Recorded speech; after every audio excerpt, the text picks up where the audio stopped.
Market లో invest చేసి మీ డబ్బులు డబుల్ చేసుకోవాలనుకుంటున్నారా? సుందరరామిరెడ్డి గారి లైవ్ సెమినార్ కి అటెండ్ అవ్వండి.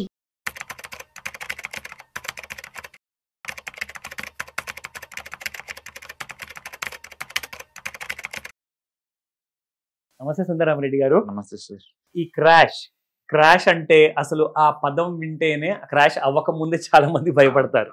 సో అయిన తర్వాత సగం మంది నిజంగా అసలు ఊపిరి తీసుకుందామా లేదంటే అలాగే మర్చిపోతారు. చాలా మంది they can skip their breath sometimes. So ఈ క్రాష్ అన్నది మనము నిన్న చూడడం జరిగింది and it was like a nightmarish dream come true లాంటిది అనమాట. సో ఇలాంటి క్రాష్ తర్వాత మార్కెట్స్ ఎంత ఫాస్ట్గా రికవర్ అయ్యే అవకాశాలు ఉన్నాయంటారు?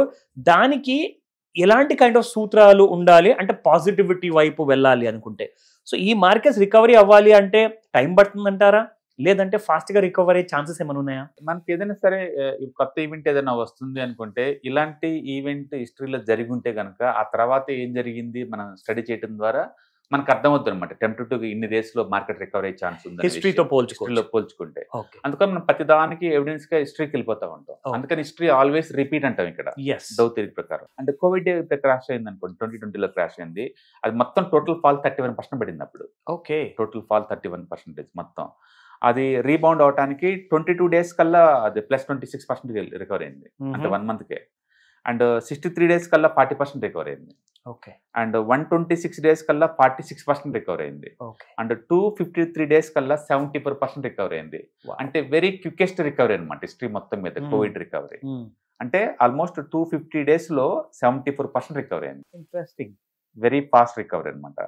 అలాగే అమెరికాలో ట్విన్ టవర్స్ అటాక్, అవును, ఆ టైంలో మార్కెట్ డ్రాప్ అయింది 14% అండి. బౌన్స్ అవడానికి జస్ట్ 22 days పట్టింది 13% బౌన్స్ అవడానికి. చాలా తక్కువ సమయం. 63 days కల్లా 21% రికవర్ అయిందండి. అది పడిందే 14%. అంటే అంతకంటే ఎక్కువ వచ్చింది మార్కెట్ ఆల్రెడీ. అలాగే 126 days కల్లా 24% వచ్చేసింది రికవరీ. అంటే మార్కెట్ బంతిలాగా క్విక్ గా రికవరీ అయిపోతుంది, బౌన్సింగ్ బ్యాక్. అంటే వీళ్ళు ప్యానిక్ టెంపరీ, అంతే, రేపంటూ లేదు అన్నట్టు ఊహిస్తున్నారు ప్యానిక్ అప్పుడు.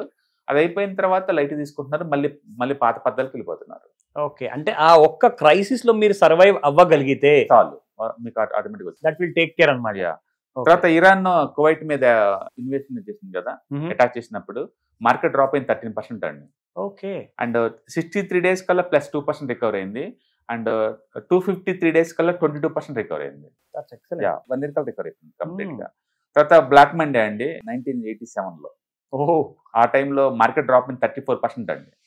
అంటే రికవరీ కావడానికి 22 days లో 11% రికవర్ అయింది. 126 days కల్లా 15% రికవర్ అయింది. అంటే 253 days కి 24% రికవర్ అయింది. అంటే లిటరల్లీ 200 days కనుక వెయిట్ చేస్తే ఎనీ టైం ఫాల్ మొత్తం కూడా రికవర్ అయ్యి కూడా మనకి డబుల్ మిగులుతుంది. అలాగే అరబ్ ఆయిల్ క్రైసిస్ అప్పుడు అండి 18% డ్రాప్ అయింది. ఓకే. అండ్ 126 days కల్లా +7% వచ్చేసింది. అలాగే నిక్సన్ అమెరికన్ అధ్యక్షుడు రిజైన్ చేసినప్పుడు 1974లో మార్కెట్ టోటల్ డ్రాప్ వచ్చి 17% అయిందండి. అండ్ రికవరీ 126 days కల్లా 12% రికవర్ అయింది. చాలా పాజిటివ్. 253 days కల్లా 27% రికవర్ అయింది. అండ్ నెక్స్ట్ కొరియన్ వార్స్ అప్పుడు 1950లో 12% డ్రాప్ అయిందండి. అండ్ 253 days కల్లా 26% రికవర్ అయింది. అంటే కనీసం నువ్వు 200 days ఇస్తే ఎలాంటి క్రైసిస్ అయినా సరే ఈజీగా హ్యాండిల్ చేయొచ్చు అనే విషయం, స్మూత్ గా బయటకు వచ్చా.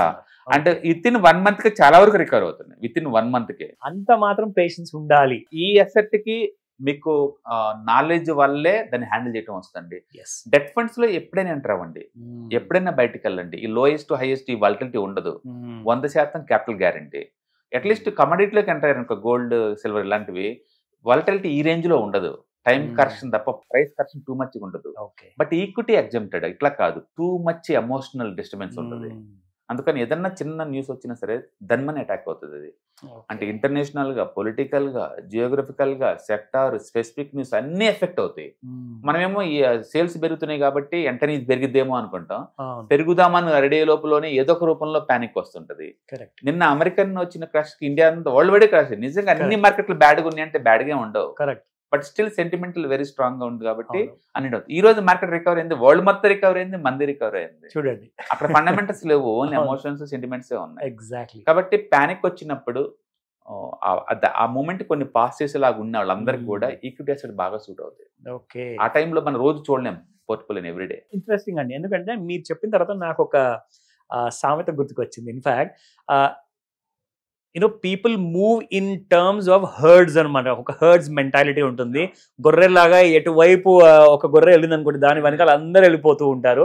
సో అలాగే ప్రపంచంలో ఉన్న భయపడుతున్న వాళ్ళు కానివ్వండి, స్మార్ట్ ఇన్వెస్టర్స్ కానివ్వండి, ఒక స్ట్రాటజీ అంటూ ఫాలో అవుతూ ఉంటే బాగుంటుంది. కానీ ఈ గొర్రెలాగా ఒకటే దారి పెట్టుకొని వెళ్ళిపోతే పానిక్ సిచ్యువేషన్ అందరూ అమ్ముతుంటారు.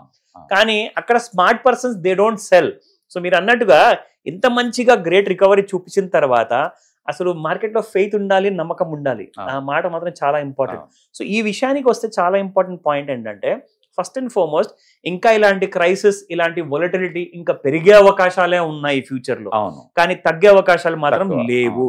అండ్ ఒక రోజులోనే నిన్న దాదాపు 3-4 వేల పాయింట్లు పడిపోయిన సెన్సెక్స్ కాస్త చూసుకుంటే 8,000 పాయింట్లు ఫాల్ కూడా రావచ్చేమో ఫ్యూచర్ లో, ఎందుకంటే 1,00,000 పాయింట్లు దాటే అవకాశాలు ఉన్నాయి.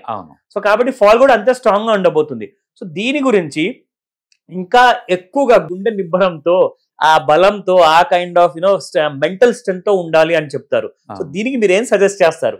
ఒకటి, నాలెడ్జ్ పెంచుకోవటమేనండి. ఈ ప్రతి అసెట్ దాని యొక్క క్యారెక్టర్ దానికి మనకు అర్థమైంది అనుకోండి, మన రిస్క్ ప్రొఫైల్ కి సూట్ అవుద్దా లేదా, సూట్ అయితే ఎంత రేట్ ఆఫ్ రిటర్న్ మనం ఎక్స్పెక్ట్ చేయొచ్చు, ఎలా ఎక్స్పెక్ట్ చేయొచ్చు అనేది మన క్లారిటీ వస్తుంది అనమాట. ఎందుకంటే మనం చీకట్లో వెళ్తున్నప్పుడు చాలా భయంగా అనిపిస్తుంది, ఎందుకంటే ఎదురు ఏముంది నీకు కనపడదు కాబట్టి. కానీ ముందు ఆ ఏరియా నీకు ఐడియా ఉంది అనుకోండి, అది చీకటిగా నీకు భయం ఉండదు, ఎందుకంటే ఆ ఏరియా మొత్తం నీకు ఎన్విరాన్మెంట్ అంతా మీకు తెలుసు కాబట్టి. సో నాలెడ్జ్ ఉండడం వల్ల మీరు బయట ఓవర్ టేక్ చేసుకుని రావచ్చు అనమాట. అందుకనే చాలా మంది ఏంటంటే స్పెక్యులేషన్ కి ఇన్వెస్ట్మెంట్ తేడా తెలియదు. స్పెక్యులేషన్ ఏంటంటే చాలా మంది ఓన్ డబ్బు కూడా కాదు, కనీసం బారోడ్ మనీతో చేస్తుంటారు. అది ఇంకా డేంజరస్ టెక్నిక్. అండ్ ఎఫ్ఎన్ఓస్ చేస్తూ ఉంటారు. వీటి వల్ల long term point of wealth create అవుతుంది. షార్ట్ టర్మ్ పాయింట్ ఆఫ్ మీకు ప్రొడక్షన్ రావచ్చు, ఎక్స్ట్రా ఇన్కమ్ రావచ్చు, బట్ ఆ స్పెక్యులేషన్ డిఫరెంట్. బట్ ఇన్వెస్ట్మెంట్ అలా కాదు, it should be goal oriented అనమాట, ఒక పర్పస్ కోసం చేస్తుంటే.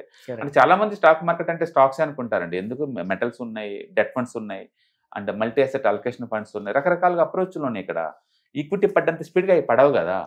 అందుకని పానిక్ అనేది మనం క్రియేట్ చేసుకుంది. యాక్చువల్ చెప్పాలంటే మీకు ఇందులో ఉండాలా వద్దా మనం డిసైడ్ అవ్వాలి. మన ఫైనాన్షియల్ గోల్స్ సూట్ అవుద్దా లేదని మనం చూసుకుంటా పోవాలి. అంతే తప్ప పడ్డప్పుడల్లా పానిక్ అయ్యి ఇది వరస్ట్ అసెట్ అని చెప్పేసి మనం డిస్కార్డ్ చేయలేవు. ఎందుకంటే ఒక 2-3 years తర్వాత చూసి ఎన్ని తిరిగి చూసినప్పుడు ఇది నీకు ఆపర్చునిటీ మిస్ అయినట్టు కనపడుతుంది. ఈ పాయింట్ వల్ల మనకు పానిక్ ఉంటుంది. అది ఇది ఎంత దూరం పడితే మనకు తెలియదు. మనకు తెలిసిందల్లా ఒకటే, రిస్క్ మేనేజ్మెంట్, రిస్క్ అబిలిటీ ఉండాలి, అఫోర్డబిలిటీ రిస్క్ తీసుకోవాలి. ఎక్కువ ఓవర్ రిస్క్ తీసుకోకుండా ఎవ్రీ మంత్ ఎస్ఐపి లా పెట్టుకుంటూ పోతున్నప్పుడు పడితే నాకెందుకు, పెరిగితే నాకెందుకు. అండ్ ఎవ్రీ 3 years కి నిఫ్టీ ఆల్ టైమ్ హైకి వెళ్తుంది బై డిఫాల్ట్. దాన్ని ఆ టాలరేట్ చేసే కెపాసిటీ కనుకుంటే మీరు పెట్టుకుంటూ పోతుంటే మీకు పెద్ద పెయిన్ ఏమి ఉండదండి. బట్ ఈ అసెట్ ఇలానే బిహేవ్ చేస్తుంది. ఈ బిహేవియర్ నీకు సూట్ అవుతేనే మీరు రండి, welcome to this world. Otherwise better to go for multi asset allocation, FD, real estate, so many other assets is there. Thank you very much sir. Number of programs మేము చేసామంటే ETFs, index funds, mutual funds మీద కొన్ని 100 videos ఉన్నాయి already.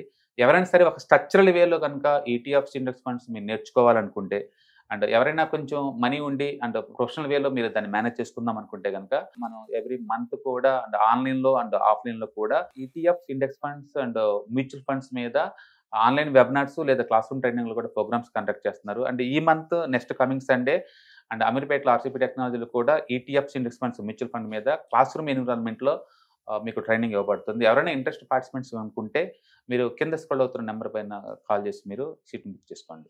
Thank you.